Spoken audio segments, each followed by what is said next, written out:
అవినీతికి మారు పేరు బిఆర్ఎస్ గా ఉంటే కుంభకోణాలకు నిర్వచనము కాంగ్రెస్ పార్టీ. రేవంత్ రెడ్డి గారు పదే పదే అనేక సందర్భాలు చెప్పావు, ఈ ఫోన్ ట్యాపింగ్ ఉదంతం వల్లనే నేను సైతం కూడా జైలుకి వెళ్లే పరిస్థితి వచ్చిందని చెప్పి, నేను కూడా బాధితుడని చెప్పిన నీవు ఎందుకు ఇవాళ మీ నోరు పెనకటం లేదు?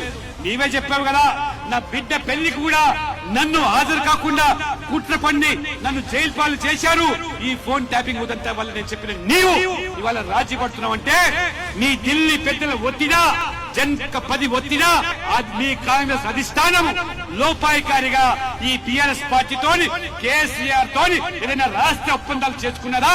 రేవంత్ రెడ్డి గారు నిజంగా మీకేమాత్రం పౌరుషం ఉన్నా చూత్యదారుల మీద చర్యలు తీసుకోవాల్సిందే. ఖచ్చితంగా భారతీయ జనతా పార్టీ ఈ ఫోన్ ట్యాపింగ్ విషయంలో రాజీ పడే ప్రసక్తి లేదు, మడమ తిప్పదు.